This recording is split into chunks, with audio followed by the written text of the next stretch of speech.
이슈가 머니. 이 시간은 잘 듣는 것만으로도 돈이 되는 귀한 정보를 드려요. 세금 줄이는 법, 부동산, 주식 동향까지 각 분야의 일타 강사들이 전해드립니다. 오늘은 일명 염블리, 염승환 LS증권 이사 모셨습니다. 어서 오세요. 어서 오세요. 네. 어제 삼성전자가 사들이기로 한 자사주 10조 원어치 중에 일부를 소각하지 않고 임직원에게 주기로 했다? 오, 이거 어떤 의미입니까? 그러니까 이제 자사주라는 거는 이제 기업이 삼성전자가 자기 돈으로 네. 자기 이제 삼성전자 주식을 사는 건데 네. 작년에 이제 공시를 해서 10조 원 올해 사겠다 했고 네. 최근에 아마 3조 원 정도는 산 걸로 이제 알려져 있는데 네. 이 자사주를 사서 만약에 소각은 말 그대로 불태 없앤다는 네. 거잖아요. 네. 그러니까 주식을 없애면 그 예를 들면 10조 원을 만약에 다 사서 없애면 10조 원어치 주식 수가 줄어버려요. 네. 그럼 당연히 기업 주당 가치는 올라가죠. 올라가죠. 네. 예. 그래서 이제 주가에 당연히 호재인데 네. 이거를 이제 자사주를 갖고 있으면 유통 물량에서 빠져서 뭐 그것도 괜찮긴 한데 예. 이걸 임직원한테 주면 네. 나중에 또 매물이 나올 수도 있는 거죠. 그렇죠. 그래서 이제 일부에서는 이거는 좀 주주 가치도 훼손되는 거 아니냐 뭐 이런 의견도 있지만 근데 또 너무 그렇게만 보실 게 아니라 네. 삼성전자가 작년에 이제 어떤 얘기가 나왔냐면 그 성과급을 네. 이제 임원들한테 성과급을 주잖아요. 네. 그거를 주식으로 주겠다. 아. 미국처럼 약간. 왜냐하면 이제 주가가 너무 많이 빠지니까 네. 책임 경영해달라. 예. 라는 이제 그렇게 보면 이제 자기 성과급이 주식으로 지급이 되면 네. 어쨌든 이제 주가 올라가는 쪽으로 그렇죠. 어쨌든 이제 어쨌든 이제 열심히, 비즈니스를 더 해야 열심히. 되니까. 예. 그러니까 이제 주가랑 연동이 되는 거죠. 자기 이제 성과가. 네네. 그렇기 때문에 그런 면에서는 또 긍정적인 부분도 우리가 있거든요. 그래서 네네. 이번에 그러니까 이번에 이제 자사주 매입 공시를 내고 뭐 임직원한테 준다 해서 약간 이제 그 의견들은 좀 분분했지만 네. 근데 네. 오늘 삼성전자 주가가 급등하고 있거든요. 아, 그래요? 그래서 저 지금 막 찾아보려고 그래서 했는데. 뭐 그게 뭐 악재다 이런 것보다도 네.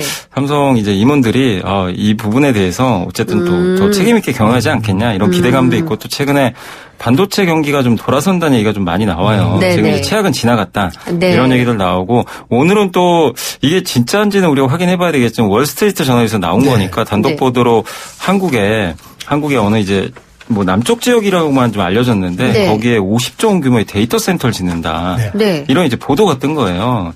그래서 외신요? 예, 어머. 월스트리트 저널에서 나온 예, 겁니다. 예. 그래서 저도 월스트리트 저널 들어가서 이제 읽어봤는데 50조 원이면 텍사스에 있는 데이터 센터의 3배 규모거든요. 엄청 네. 커요. 네. 근데 그걸 이제 한국에 짓는다고 하니까 거기에 뭐가 들어가죠? 당연히 반도체가 들어가겠죠. 그렇겠죠. 그래서 이제 오늘 삼성전자 하이닉스 주가에 아마 그런 것들도 반영이 됐을 거다. 예, 그래서 굉장히 근데 이제 반도체가 국내에선 왜 지금 잠잠하죠? 아무 소식이 없죠? 근데 이게 이제 월스트리트 단독 보도다 보니까 네네. 근데 국내에서도 이제 번역이 돼서 예. 보도는 있었는데 아니 우리나라 안에서의 내신에서는 왜 이런 걸 이제 월스트리트 저널 보도 따서 보도는 했죠. 거기는 정보를 아는데 왜 우리가 모르냐는 그것까지 거예요? 제가 알 수가 없어요. 그거 왜 그건지는 그건 뭐 제가 알 방법이 없고. 네. 아니, 네. 여기 정책적 사안인데 만약 이제 이게 그 통과가 되면 어떻게 될지 궁금해서 시장 반응은 네. 만약 이제 주 52시간 관련해서 이제 반도체 여기 분야만 이제 제외하는 그게 네. 나오면은 관련한 주가들은 좀 그러면 굉장히 좀 영향을 받아요. 네, 뭐 긍정적일 수밖에 없죠. 왜냐하면 이제 반도체는 사실 신제품 같은 거 만들 때 TSMC 같은 건 3일 동안 밤을 샌대요.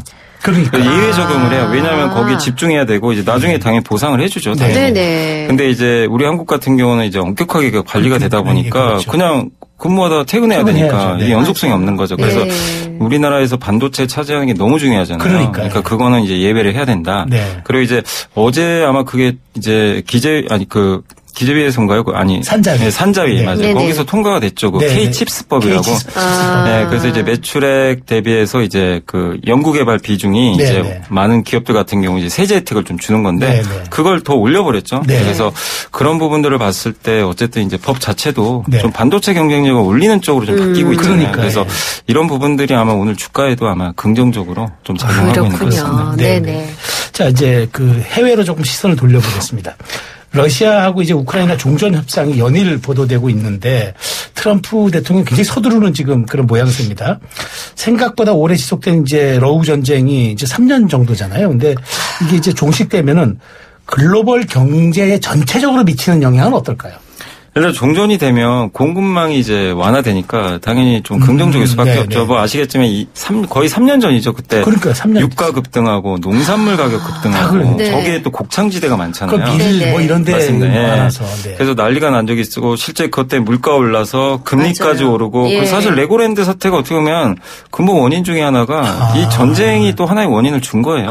금리가 높아서 그런 거잖아요. 그렇죠. 사실. 그렇군요. 근데 이 금리를 이렇게 만든 이유 중에 하나가 결정타가 사실 전쟁이었죠. 네. 근데 이제 이게 만약에 끝난다면 지금 물가가 많이 좀 안정감은 찾고 있지만 공급 이슈가 좀 이제 완화가 되면서 그렇죠. 뭐 전체적으로. 농산물 가격이 더 떨어질 수도 있거든요. 그리고 유가도 더 안정화되겠죠. 그렇게 보면 결국엔 이제 그 전 세계 특히 우리나라는 좋은 게 한국은 어쨌든 에너지나 농산물을 뭐 농산물 우리가 자체적으로 하지만 해외에서 수입하는 것도 되게 많잖아요. 전략 농산물 많아요. 네.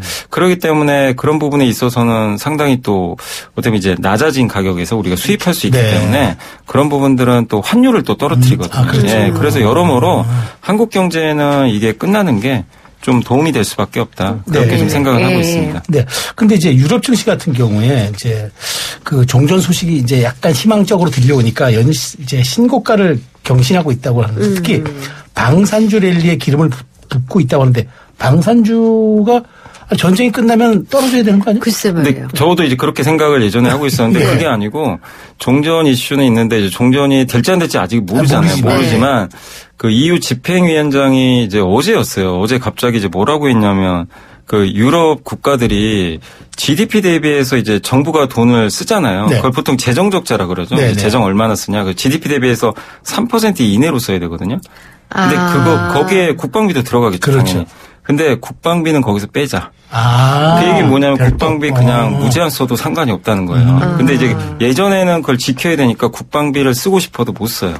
근데 이제 그걸 풀어준다는 얘기는 결국 이제 무기에 대해서 투자를 더 많이 하겠다. 하겠다는 뜻입니다. 그래서 이제 방산주들이 급등을 했는데 이게 우크라이나 전쟁 끝난다고 유럽에서도 평화가 온다고 생각하진 않아요. 아, 그래요? 계속 자주국방해야 된다. 오히려 더 네. 그 사태를 봤기 때문에 우리도 네. 더 튼튼해하자. 그러니까 러시아가 또 언제 침략할지 모른다고 생각을 해요. 그렇기 때문에 그걸 막는 방법은 그냥 자주국방이에요. 그래서 이제 무기를 좀 하자. 그리고 사실 지금 미국이 또 원하는 것 그림 중에 하나가 어제도 대만에서 뉴스가 나왔던 게 네. 대만이 갑자기 미국산 무기를 구매하겠다고 이렇게 뉴스가 나왔더라고요. 네. 근데 또 이렇게 되면 유럽이 지금 국방비 제한을 해제해버리면 네. 그 수혜를 사실 미국 이 방산업체들이 받을 수 있거든요. 아. 무기를 이제 미국에 수입하면 네. 이건 이제 또 미국 입장에서 수출이 늘어나죠. 그렇죠. 그럼 트럼프 대통령이 지금 원하는 게 미국 무역 수지 적자 좀 해소하는 거예요. 그러면 수출을 이렇게 많이 할 수 있는 것 중에 하나가 미국이 잘 만드는 게 무기잖아요. 또. 그렇죠. 네. 그래서 이제 그런 이제 이해관계들이 좀 맞아 떨어져서 오히려 이제 이런 종전 이슈랑 상관없이 지금 방산주들이 굉장히 좀 뜨겁다라고 보시면 되겠습니다. 그러면은 방산주 포함해서 조선주는 우리가 뭐 워낙 압도적으로 우위를 점하고 있다는 얘기를 계속 들었는데 여기에는 어떤 영향이 있을까요? 그러니까 조선업종은 뭐 저번에 11월에 당선되고 다음날 바로 이제 당시 이제 그때 윤석열 대통령한테 바로 전화를 해가지고 네. 그 트럼프 대통령 이제 그 취임 전이죠. 네. 그때 그 짧은 시간 동안 조선 얘기를 한 20초로 했다고 그러더라고요.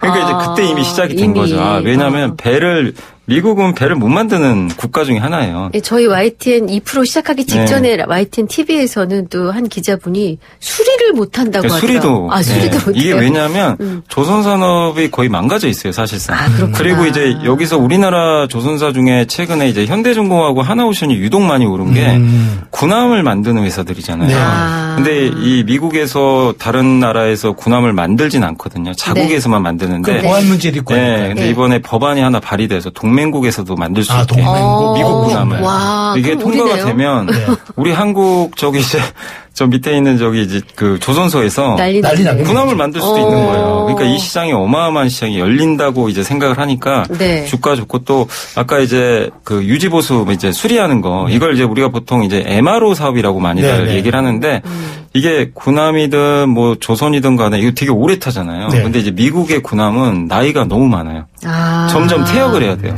아하. 근데 이제 중국의 군함은 반대로 젊어요. 아. 계속 지금 만들어냅니다. 근데 네네. 혹시라도 대만에 뭔가 문제가 생기면 군함끼리 충돌할 수도 있잖아요. 이제 네. 미국은 이제 그걸 걱정하는 거죠. 그래서 유지 보수도 해야 되거든요. 네, 그래서 이쪽에 가까이 와 있는 그러니까 둘 다 같이 가는 그림이지. 그래서 기본적으로 이렇게 선박수주가 되면 네. 유지 보수 사업은 당연히 다 따라옵니다. 그래서 이거는 둘 다 좋을 수밖에 없는. 지금 들어가면 너무 늦었나요? 근데 이미 다 알려져서 이미 주가 많이 올라버렸어요. 그럼 궁금한 거. 그러면 지금 이런 상황에서 우리 방산주의 지금 주가 흐름은 어떻습니까? 방산주고에서 오늘은 좀 빠지는데 어제까지만 해도 그냥 어마어마한 상승이 계속 급등했습니다. 그래서 왜냐하면 미국은 아시겠지만 이제 일론 머스크가 F-35 전투기를 맹비난했잖아요. 이런 비싼 거 왜 하냐. 그래서 국방 예산 줄여야 된다고 했는데 그건 이제 우리나라랑은 좀 무관한 게 한국은 사실 미국에 무기 수출하는 국가가 아니에요. 미국에 수출하는 게 아니라 미국 제외한 다른 나라에 수출하기 때문에 네. 미국이 예산 줄인다고 우리가 뭐 크게 타격받을 일은 없고 애초에 수출을 거의 안 했기 때문에 근데 이제 유럽이나 이런 데서 지금 무기를 많이 구입하고 동남아라든가. 근데 한국산 무기가 워낙 인기가 많다 보니까 지금 방산주들 뭐 그런 스토리도 좋지만 실제 실적들이 너무 잘 나와요. 예상보다 너무 깜짝 놀랄 정도로 잘 나오니까 그래서 지금 방산주들이 기대 이상으로 좀 주가가 굉장히 좋은 상황입니다. 그러면 전쟁이 종식되더라도 계속 이게 유지되거나 상승될 걸로 보세요. 계속 이제 자기네 나라를 지켜야 되기 때문에. 아니, 우리 종목들. 그러니까 우리나라 기업들도 마찬가지예요. 그러니까 저쪽에 수요가 있으니까. 네. 전쟁이 끝난다고. 그래서 사실은 이제 전쟁 끝나면 좀 빠지지 않을까 그렇게 봤거든요. 근데 지금 분위기는 꼭 그런 것 같지는 않습니다. 그럼 전쟁 끝나면 우크라이나 재건 들어가야 되잖아요. 네. 그러면은 건설주가 굉장히 좋아지는 거 아니에요? 그래서 건설주도 올랐어요. 이미 다 올랐어요. 뻔한 얘기 제가 지금. 근데 이제 재건 이슈가 언제 될지 모르지만 오늘 뭐 이 미국과 러시아가 만났다고 했잖아요. 사우디에서. 근데 거기서도 러시아에서 얘기했던 게 재건 이슈 관련 논의했다고 하더라고요. 그럼 결국 재건해야 되고 뭐 거기 당연히 뭐 굴삭기라든가 아니면 뭐 중장비 많이 들어가요. 중장비 들어가고 원자재 들어가고 건설회사도 들어가고 뭐 여러 우리나라가 또 할 게 많아지니까 이게 종전이 되면 또 우리 입장에서 수출할 게 또 늘어나는 거니까 상당히 좀 긍정적이고 또 하나가 러시아가 지금 제재당하고 있는데 현대차도 사실 러시아 공장 예전에 매각했거든요. 이제 안 되니까.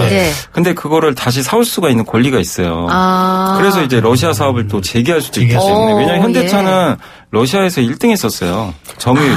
근데 이제 그걸 놓친 거죠. 사실 어쩔 수 없이. 근데 이게 또 제재가 풀리면 또 사업 재개가 되니까 이제 한국 입장에서는 여러모로 이 정전이 되는 게 좀 유리하지 않나 저는 생각합니다. 그런데 유럽 국가들이 계속 국방 수요가 있다 하더라도 트럼프 대통령이 국방 예산을 절반으로 줄 수 있다고 선언했는데 아니 그 세계의 대장이 이렇게 선언해버리면 좀 약간 좀 영향 있는 거 아닐까요? 그러니까 이제 국방 예산 줄인다는 얘기는 야 우리는 돈 안 쓸 테니까 대신 방산주들은 그러면은 자국에서 안 해주면 타격 있잖아요. 너네들은 너네들이 알아서 해 이거예요? 그러면 그래서 지금 나오는 게 뭐죠? 지금 유럽이 무기 구매하겠다. 대만이 무기가 없다. 야, 수출 열어줄게. 오히려 이게 더 자극되는구나. 수출 열어줄게. 이제 국내에서 안 되는. 왜냐하면 지금 트럼프 대통령은 미국의 예산을 일단 줄여야 됩니다. 그래야 이제 재정 적자가 줄면서 금리가 떨어지거든요. 그래서 지금 일론 머스크가 총대 메고 막 줄이려고 지금 하잖아요. 그렇죠.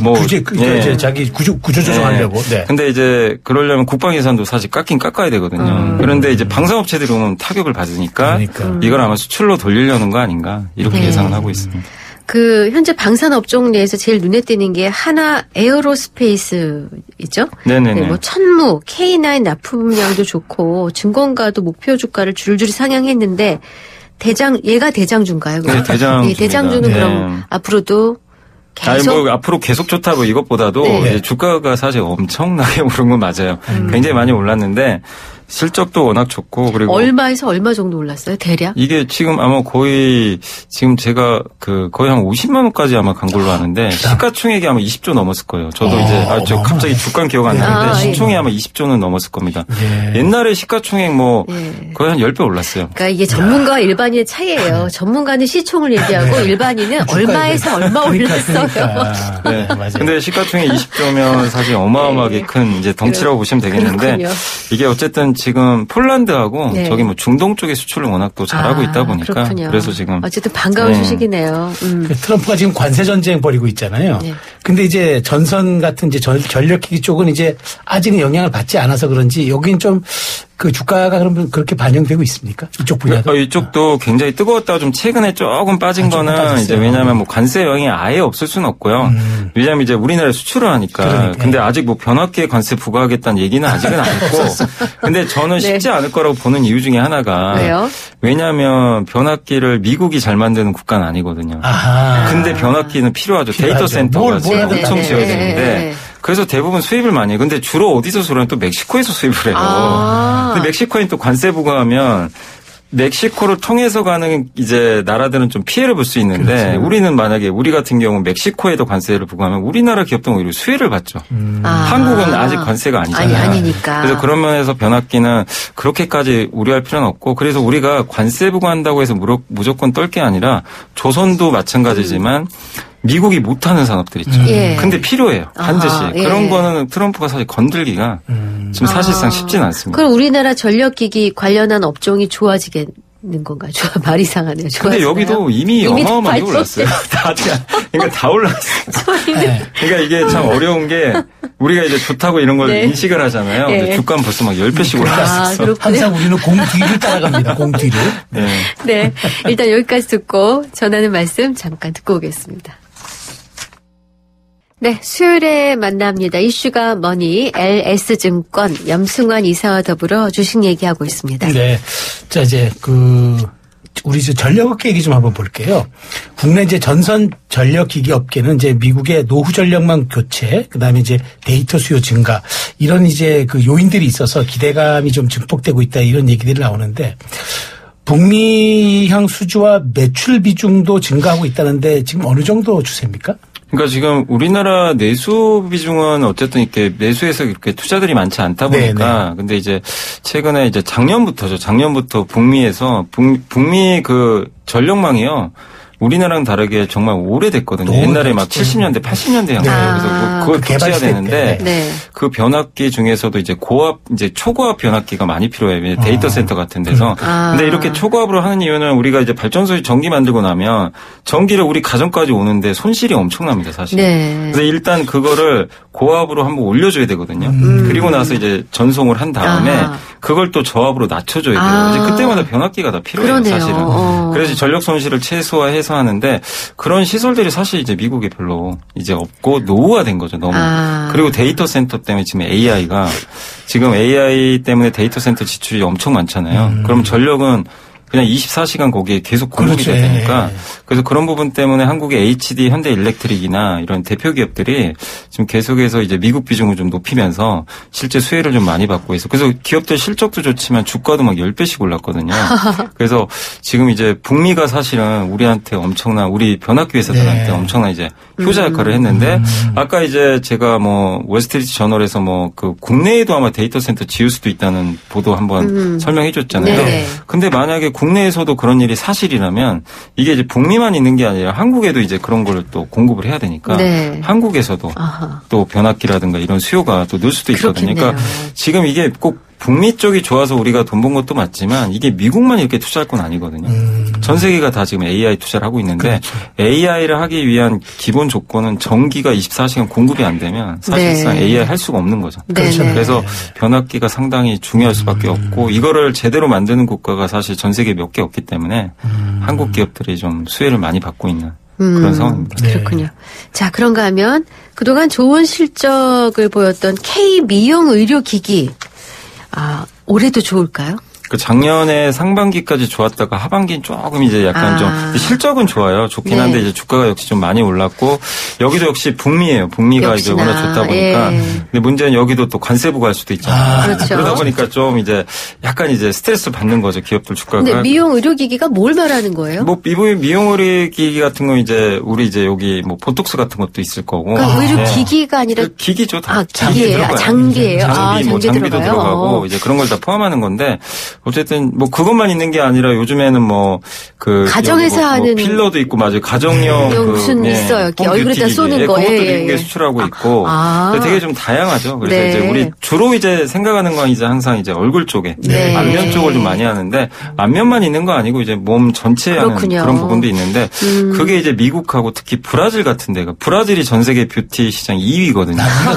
네, 어마어마한 시장인데 2등인데. 아니 미스월드 미스 보면은 맞아요. 이 메스티조들이 1등 하잖아요. 아르헨티나 좀 브라질 이런 쪽. 좀 많이 많죠. 그래서 이제 요거 때문에 지금 브라질에 또 우리나라 기업들이 많이 또 수출도 해요. 또 태국도 있고 그래서 이게 좀 수출이 잘 됐는데 이제 다만 그게 좀 성장률이 조금 이제 둔화되지 않냐 이제 이런 우려가 나오면서 주가는 조금 쉬어가고 있는데 근데 이게 우리 한국 기업들이 좀 가성비도 되게 좋고 품질이 워낙 좋거든요. 그래서 또 그리고 이게 우리가 수출하는 것만 생각하지만 이런 부분도 되게 많아요.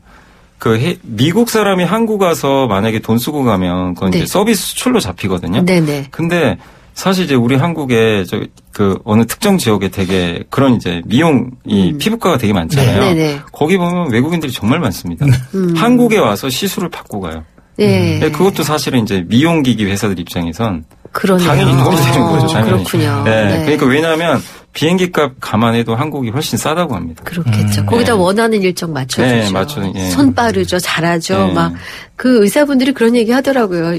차라리 이 K-뷰티를 이렇게 권역화해서 정말 열심히 해서 이거 많이 손님 땡겨서 정말 하고 세금 확실히 내고 그렇게 하면 좋지 않냐는 얘기도 들은 적이 있었던 것 같아요. 네. 자 이제 미국 증시 한번 짚어보겠습니다. 미국 증시 최근 흐름은 좀 어떻습니까? 미국 증시는 요새 오늘도 S&P 500이 사상 최고가인데 이제 미국 투자하시는 분들은 좀 재미가 없어요. 왜냐하면 사상 최고인데 2년 연속 20%씩 올랐는데 상대적으로 올해 딱 보니까 성적표가 좀 밑에가 있어요. 안 오른 건 아닌데 이제 이 상승률이 뭐 좀 미미합니다. 그렇게 크진 않아요. 내려갈 일만 남은 거 아니고요? 그건 아니고요. 그것까지는 아닌데. 네. 근데 이제 올해는 되게 이렇게 작년에 좀 패배자라고 해야 될지 모르겠지만 되게 못 올랐던 시장이 올해 너무 강해요. 특히 홍콩 시장, 홍콩, 폴란드. 지금 코스닥 상승률이 2자릿수가 넘었거든요. 그래서 작년에 우리나라 꼴찌했잖아요, 전 세계. 근데 올해는 거의 1, 2등 다툴 정도로 지금 상승률이 굉장히 높아요. 그래서 상대적으로 지금 미국이 나쁘다기보다는 다른 나라들이 워낙 세다 보니까 미국이 좀 상대적으로 약해 보이는 그런 좀 시장 흐름이다. 그 이유는 미국 빅테크 M7이 주가가 좀 최근에 부진합니다.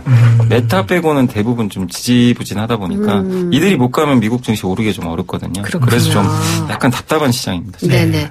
자, 미국 1월 소매 판매가 0.9% 급감했다고 합니다. 트럼프 관세 영향을 받은 거라고 봐야 되나요? 일단 트럼프 관세 영향도 물론 있을 수 있는데 사실 요거는 1월에 원래 1월이 좀 보통 계절성도 있는 게 12월 달에 보통은 이제 소매 판매가 좀 느는 게 그때 연말 소비 시즌이잖아요. 그게 끝나면 1월 달은 보통 계절성은 좀 빠지는데 1월에 아시겠지만 또 LA 산불 이슈까지 터졌잖아요. 그렇죠. 산불에다 폭설, 기후 이상 터져가지고 1월 소매 판매가 좀 예상보다 훨씬 안 좋았어요. 그래서 지금 미국 내에서 평가는 이거는 오래갈 이슈는 아니고 좀 일회성이다. 근데 한 번 더 확인하셔야 될 건 2월 소매 판매도 만약에 안 좋으면 그건 좀 문제가 될 수 있어요. 이거는 기후 이상이나 산불과는 상관이 없는 데이터잖아요. 그래서 1월과 2월을 합쳐서 이번엔 보셔야 될 것 같아요. 1월만 보고 안 좋으니까 미국 경제 안 좋은 거 아니냐. 이거는 아니고 1, 2월을 합쳐봐야 작년과 비교를 우리가 명확히 할 수가 있다. 이렇게 좀 생각을 하고 있습니다. 네. 그럼 지금 최근에 트럼프 대통령의 관세 전쟁이 이어지고 있는 가운데 미국 내에서도 이달 들어 집중적으로 부과해온 트럼프 대통령의 관세에 대한 평가 좀 어떻게 한 달 다 돼가는데 좀 후하게 보고 있습니까? 어떻게 보고 있습니까? 그러니까 미국도 소비자들이 좀 걱정을 하는 것 중에 하나가 관세 부과하면 내가 사는 물건값 다 오르는 거 아니냐. 근데 안 오를 수가 없어요. 사실 미국이 모든 걸 다 만들 수 있는 국가가 아니잖아요. 미국은 제조업 국가가 아니라 다른 나라에서 대부분 수입을 하는데 지금 트럼프 대통령은 그거를 미국에서 만들어라 이렇게 하는데 그걸 어떻게 4년 안에 만들어요. 사실 불가능한 일인데 그렇게 하게 지금 만들겠다는 게 이제 관세를 무기로 해서 하겠다. 그래서 오늘도 얘기했던 게 자동차 관세 부과하겠다. 이걸 얘기하면서 뭐라 그랬냐면 시간을 주겠다. 예. 그러니까 기업들한테 시간을 줄 테니까 한마디로 투자 계획 발표하라는 거죠. 미국에다. 언제까지 할 건지 얘기하라는 거고. 그게 이제 약간 이제 그런 식의 뉘앙스인데 그래서 이제 시장에서는 이제 미국에서도 뭐라고 생각하냐면 관세는 부과는 언젠가 하긴 할 것 같은데 생각보다 속도가 느리구나. 왜냐하면 작년 11월에 우리나라 증시 엄청 빠졌잖아요. 네. 근데 취임하자마자 관세 그냥 공격적으로 할 줄 알았거든요. 대부분 그렇게 생각을 했어요. 맞아요. 근데 아직도 관세 부과 안 하고 있어요. 그랬죠. 지금 시간 지났는데 그리고 명확하지도 않고 그리고 나라마다 좀 다를 것 같고 그래서 이제 미국에서도 증시가 미국도 좀 요즘에 잘 버티는 이유가 관세를 어쨌든 협상의 도구로 사용하는 거 아니냐. 그리고 미국 물가가 워낙 높기 때문에 지금 어쨌든 트럼프가 공격적으로 관세 인상을 그냥 무차별적으로 하지는 않을 것 같다. 이런 좀 평가가 일단 지금 나오고 있습니다. 그럼 그 자동차 관세 25% 부과되면 우리 차는 어떻게 되는 거예요? 현대겠죠? 전 세계 차가 다 안 좋죠. 우리만 안 좋은 게 아니라 뭐 전 세계에서 미국으로 수출하는 차들은 다 안 좋죠. 왜냐하면 우리는 그동안 관세가 없었잖아요. 우리도 없었지만 뭐 유럽 같은 경우도 유럽은 2.5%예요. 미국 갈 때. 그러니까 큰 차이는 사실 없는 거죠. 어떻게 보면. 그럼 미국 시민들은 미국 소비자들은 미국의 차를 살 게 아니면 더 많은 돈을 주고 사야만 돼요. 올라가겠죠 가격이. 근데 이제 이게 트럼프 대통령의 얘기는 미국 자동차에서는 좋을 수 있잖아요. 미국에 공장이 있으니까. 근데 보세요. 테슬라도 중국에 공장이 있어요. 중국은 관세가 훨씬 비싸고요. 그 다음에 25%를 다 매기면 사실상 이제 우리나라도 피해를 물론 보겠지만 한국에 GM 공장 있잖아요. GM 공장에서 40만 대 나가요. 미국으로. 수출 물량만. 그거 다 25%부터요. 미국, GM도 피해를 봐요. 그러니까 이게 그냥 전 세계 모든 자동차 회사가 다 피해보는 거지. 뭐 현대차만 피해보고 이런 건 전혀 아닙니다. 오히려 그 현대차는 지금 미국에 공장이 있어요. 네네. 지금 미국의 생산 비중이 35%나 되고요. 네. 이번에 작년 10월에 조지아 공장이 완공이 됐어요. 그거를 하이브리드 카로 이제 지금 원래 전기차 전용인데 하이브리드 카로 좀 바꾼다고 하더라고요. 35%를 거기서 생산해요? 네. 미국에 지금 공장이 있잖아요. 기아도 있고. 그렇지만 그 정도로 비중이 높은지는 몰랐고요. 근데 그 공장까지 이제 그렇게 좀 가동을 하면 비중이 절반 이상으로 또 올라가 버려요. 그러니까 이제 우리는 그냥 막연히 너무 이렇게 생각할 때 현대차 엄청 안 좋은 거 아닌가 이렇게 생각하지만 실제 따지고 보면 경쟁사랑 비교하면 현대차가 무조건 이렇게 피해를 엄청 혼자 많이 본다. 이거는 좀 잘못된 사실이에요. 그건 뭐 상대적인 건 그렇긴 한데 이제 절대적으로 보면 지난번에도 우리가 바이든 정부 때 IRA 때문에 전기차 보조금 못 받아 손해 본 데다가 이번에 없는 그 관세까지 하면은 미국이 우리의 최대 시장인데 조금 여기에 대한 그러니까 시장의 반응들은 조금 냉정하게 좀 보지 않을까요? 그래서 주가가 안 좋아요 지금. 그래서. 그런 우려 때문에. 그래서 지금 굉장히 눌려 있고. 만약에 이제 관세가 부과되면 최대 현대차 같은 경우는 3조 원 영업이익이 날아갈 수도 있다. 이런 이제 우려가 있으니까. 그래서 그것 때문에 빠졌는데 다만 또 반대로 환율이 올라가서 환율이 올라가 버리면 그걸 또 만회해 버리거든요. 수출주다 보니까. 그래서 어쨌든 관세 정책은 좀 불확실하기 때문에 주가에는 아직은 좀 부정적으로 작용을 하고 있습니다. 어쨌든 삼성전자랑 뭐 현대차는 국민주 소리 듣잖아요. 그러면 우리 시장 증시가 조금 더 침울해질 수 있는 건가요? 근데 이것도 이제 그 작년 11월부터 우리나라 증시가 급락을 했어요. 트럼프 취임하자마자 지수가 폭삭 이제 무너졌죠. 그리고 나서 지금 이제 시간이 한 3, 4개월 지났잖아요. 근데 주식시장이 지금 연일 급등하고 있어요. 근데 그 이유는 생각보다 트럼프 관세 별로 안 세네. 이제 이런 얘기가 나오니까 너무 걱정만 했다 우리가. 그래서 지금 현대차는 아직 좀 부진하지만 최근에 삼성전자가 주가가 좀 굉장히 많이 이제 오르면서 국내 주식시장은 지금 어쨌든 최근 1년 통틀어서 가장 좀 좋은 흐름 좀 보여주고 있는 것 같습니다. 네네.